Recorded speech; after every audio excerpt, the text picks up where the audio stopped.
لغفور رحيم. مزدلفہ 9 ذی الحجہ کو سورج غروب ہو جانے کے بعد حجاج اکرام کے قافلے اللہ کا ذکر کرتے ہوئے مزدلفہ کی طرف روانہ ہوتے ہیں تاکہ وہاں پہنچ کر مغرب کی 3 رکعت اور عشاء کی 2 رکعت اکٹھی 1 اذان اور 2 اقامتوں کے ساتھ پڑھیں اور وہیں پر قیام کریں.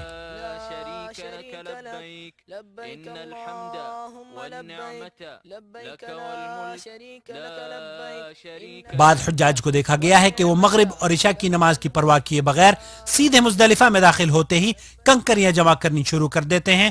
واضح ہے یہ جائز نہیں بلکہ نماز کی ادائیگی زیادہ ضروری امر ہے. یہ سمجھنا بھی غلط ہے کہ کنکریاں صرف مزدلفہ سے ہی لینی چاہیے. صحیح مسئلہ یہ ہے کہ کنکریاں حدود حرم میں کہیں سے بھی لی جا سکتی ہیں اور سنت یہ ہے کہ حاجی مزدلفہ میں رات کا قیام کرے. البتہ کمزور عورتیں اور بچے وغیرہ رات کے آخری حصے میں بھی منا کے لیے روانہ ہو سکتے ہیں اور دوسرے حجاج کو چاہیے کہ فجر کی نماز پڑھنے کے بعد مشعر حرام کے قریب قبلہ رخ کھڑے ہو کر کثرت سے ذکر و اذکار کریں، دعائیں کریں اور اللہ کا شکر ادا کریں.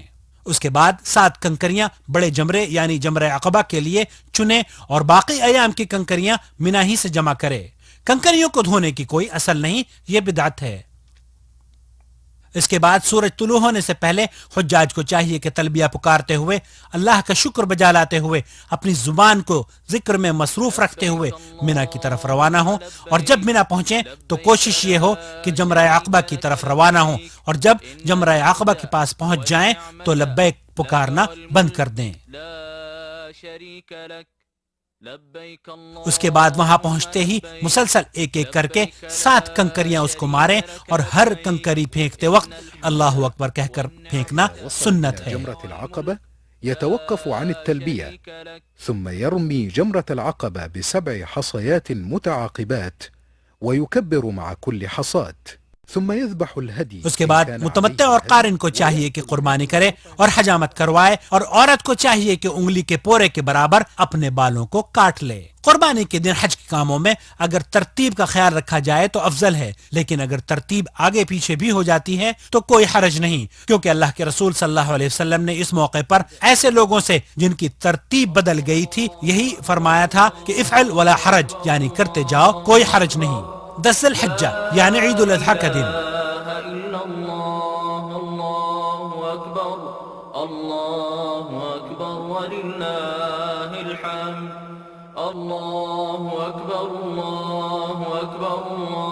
مسلمانان عالم اس دن کا استقبال بڑی ہی خوشی اور مسرت سے کرتے ہیں.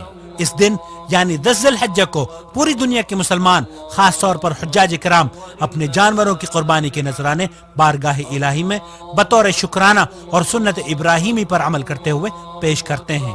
حکومت مملکت سعودی عرب کی جانب سے حجاج کرام کی سہولت کے لیے ایک بڑی قربان گاہ کا انتظام کیا گیا ہے جس کے دروازے حجاج اور غیر حجاج کے لیے کھلے رہتے ہیں. بعض حجاج جمرات کو کنکریاں مارتے ہوئے کئی غلطیاں کر گزرتے ہیں. مثال کے طور پر حجاج اکرام کا یہ سوچنا کہ وہ کنکریاں جمرات کو نہیں شیطان کو مار رہے ہیں، حالانکہ وہ شیطان نہیں بلکہ اللہ تعالیٰ کا حکم سمجھ کر کنکریاں مارنی چاہیے. بعض حضرات بڑی بڑی کنکریاں، پتھر اور جوتے اور لکڑی وغیرہ مارتے ہیں اور گالیاں تک دے دیتے ہیں. یہ تمام امور غیر شرعی ہیں جسے اللہ کے رسول صلی اللہ علیہ وسلم نے منع فرمایا ہے. کنکریاں مارتے وقت دھکم پیل اور مار دھاڑ کرنا بھی خلاف شرع بات ہے. کوشش یہ ہونی چاہیے کہ بغیر کسی کو تکلیف پہنچائے کنکریاں ماریں.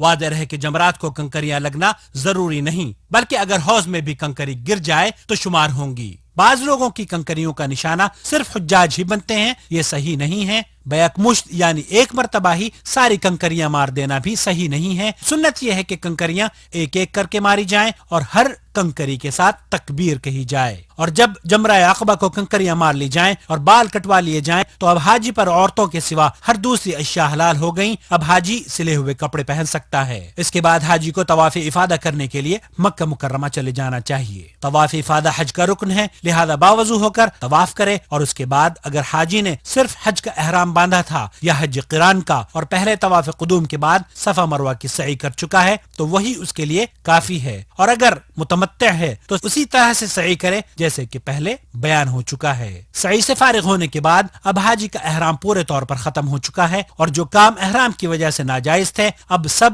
جائز ہو گئے ہیں۔ واضح رہے کہ طواف افادہ ایام مینا میں کسی بھی دن کیا جا سکتا ہے، ایام تشریق 11ویں، 12ویں اور 13ویں ذی الحجہ۔ اس کے بعد حاجی کو مینا واپس آ جانا چاہیے تاکہ ایام تشریق وہیں قیام کرے۔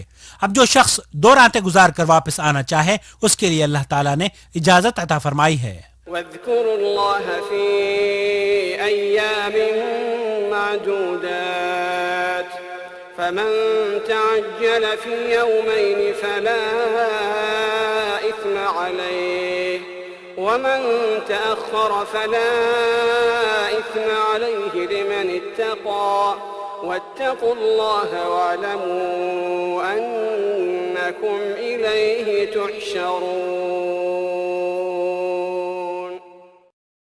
اور حجاج کرام پر ایام تشریق میں واجب ہے کہ سورج ڈھلنے کے بعد یعنی زوال کے بعد پہلے چھوٹے جمرے کو 7 کنکریاں مارے اور پھر جمرہ درمیانی کو بھی 7 کنکریاں مارے اور ہر کنکر پر اللہ اکبر کہتا رہے۔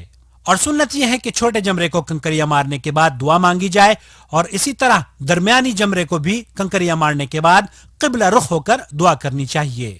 البتہ جمرہ عقبہ جو آخری ہے اس کو کنکریاں مارنے کے بعد دعا کے لیے نہ کھڑا ہوا جائے، اس لیے کہ اللہ کے رسول صلی اللہ علیہ وسلم نے اس کے پاس دعا نہیں کی تھی۔ دوسرے دن بھی زوال سورج کے بعد حجاج کے لیے ضروری ہے کہ تینوں جمرات کو اسی طرح کنکریاں مارے، اور اگر جلدی ہو تو غروب آفتاب سے پہلے مکہ کے لیے نکل جائے۔ اگر جلدی نہیں تو رات مینا میں گزارے اور تیسرے دن زوال آفتاب کے بعد تینوں جمرات کو کنکریاں مارے اور پھر مکہ مکرمہ کے لیے نکل جائے، اور جب گھر واپس لوٹنے کا ارادہ کرے تو طواف وداع کرے۔ طواف وداع۔ حجاج کرام، ایک بار پھر آپ کا قافلہ مکہ المکرمہ میں حج کے احکامات کو پورا کرتا ہوا لوٹ آیا ہے۔ یہاں آپ کو بیت اللہ کو چھوڑ کر جانے سے پہلے طواف وداع کرنا ہے۔ رسول اکرم صلی اللہ علیہ وسلم کا فرمان ہے کہ کوئی شخص بھی اس وقت تک مکہ چھوڑ کر اپنے وطن نہ جائے جب تک کہ وہ بیت اللہ کا طواف نہ کر لے، رواہ مسلم۔ امتثالا لأمره صلى الله عليه وسلم الذي قال لا ينفرن أحدكم حتى يكون آخر عهده بالبيت۔ لیکن حائضہ اور نفاس والی عورت کے لیے رخصت ہے۔ واضح ہے کہ طواف وداع کے بعد پچھلے قدموں باہر آنا قطعا جائز نہیں۔ اس کے ساتھ ہی حج مکمل ہو گیا، فللہ الحمد۔ اب آپ مدینہ طیبہ جانا چاہیں تو ضرور جائیں، لیکن واضح ہے کہ حج کے احکام میں اس کا کوئی دخل نہیں۔ مدینہ الرسول صلی اللہ علیہ وسلم میں مسجد نبوی کی زیارت کے احکام۔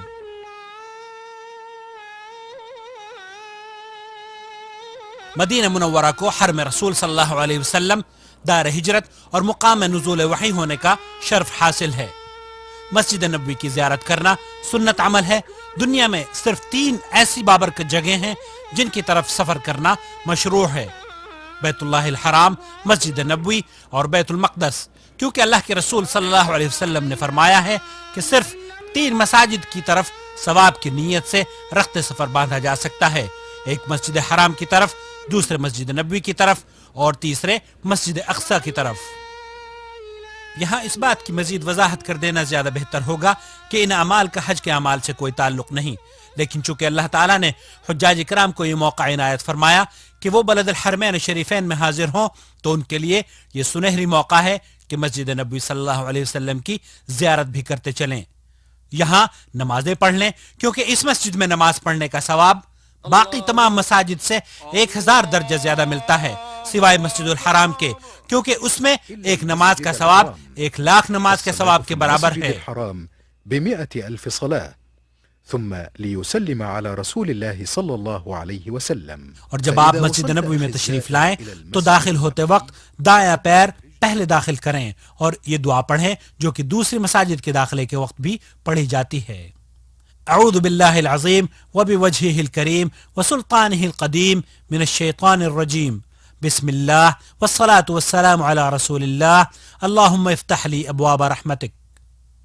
مسجد نبوی میں داخل ہونے کے بعد تحیت المسجد کی 2 رکعتیں پڑھنا سنت ہے، کیونکہ اللہ کے رسول صلی اللہ علیہ وسلم نے فرمایا ہے کہ جب تم میں سے کوئی شخص مسجد میں داخل ہو تو اس وقت تک نہ بیٹھے جب تک 2 رکعتیں نہ پڑھ لے۔ واضح ہے کہ نماز کی زبان سے نیت کرنا بدعت ہے۔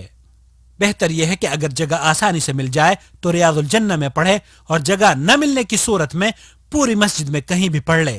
پھر اس کے بعد قبر رسول صلی اللہ علیہ وسلم کی طرف بڑھے اور قبر کے سامنے کھڑے ہو کر ادب و احترام کے ساتھ کہے السلام علیکہ ایہا النبی ورحمۃ اللہ وبرکاتہ، اللہم آتہ الوسیلہ والفضیلہ وبعثہ المقام المحمود الذی وعدتہ، اللہم اجزہ عن امتہ افضل الجزاء۔ پھر تھوڑا دائیں طرف بڑھ کر حضرت ابو بکر رضی اللہ تعالی عنہ کی قبر کے سامنے کھڑے ہو کر سلام کرے اور ان کے لیے مغفرت و رحمت کی دعائیں کرے۔ اس کے بعد کچھ اور دائیں طرف بڑھ کر حضرت عمر رضی اللہ تعالی عنہ کی قبر کے سامنے کھڑے ہو کر سلام اور ان کے لیے بھی رحمت و مغفرت کی دعائیں کرے۔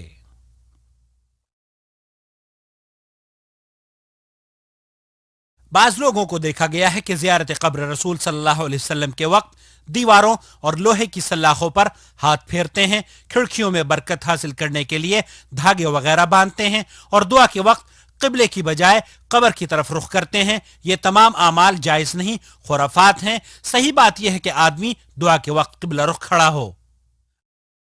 اب زائر کو چاہیے کہ بقیع کے قبرستان کی زیارت بھی کرے، جہاں بڑے بڑے جلیل القدر صحابہ رضوان اللہ علیہم اجمعین مدفون ہیں، جہاں حضرت عثمان ابن عفان رضی اللہ تعالی عنہ مدفون ہیں۔ شہداء احد کی قبروں کی زیارت بھی کرے، جہاں سید الشہداء حمزہ رضی اللہ تعالی عنہ مدفون ہیں۔ قبروں کی زیارت کے وقت مردوں سے اپنی حاجت طلب کرنا، قبروں سے تبرک حاصل کرنا اور فوت شدگان سے وسیلہ طلب کرنا، یہ سب بڑی خطرناک غلطیاں ہیں۔ قبرستان میں جا کر وہی سلام پڑھنا چاہیے جو اللہ کے رسول صلی اللہ علیہ وسلم نے امت مسلمہ کو سکھایا ہے۔ السلام علیکم یا اہل الدیار من المؤمنین والمسلمین وإنا ان شاء اللہ بکم لاحقون، نسأل اللہ لنا ولکم العافیہ۔ اب اس کے بعد زائر کو چاہیے کہ مسجد قباء جائے، کیونکہ نبی کریم صلی اللہ علیہ وسلم اس مسجد میں اکثر تشریف لے جاتے اور نماز پڑھتے۔ یہی معمول صحابہ اکرام کا رہا۔ زائرین اکرام، باقی جتنی زیارتیں مدینہ منورہ میں بنائی ہوئی ہیں، مثلا 7 مساجد وغیرہ، ان کا شریعت میں کوئی ثبوت نہیں، لہذا بلا وجہ ادھر ادھر گھومنے سے بچ کر ان اعمال کو اختیار کرنا زیادہ بہتر ہوگا جن کا شریعت میں ثبوت موجود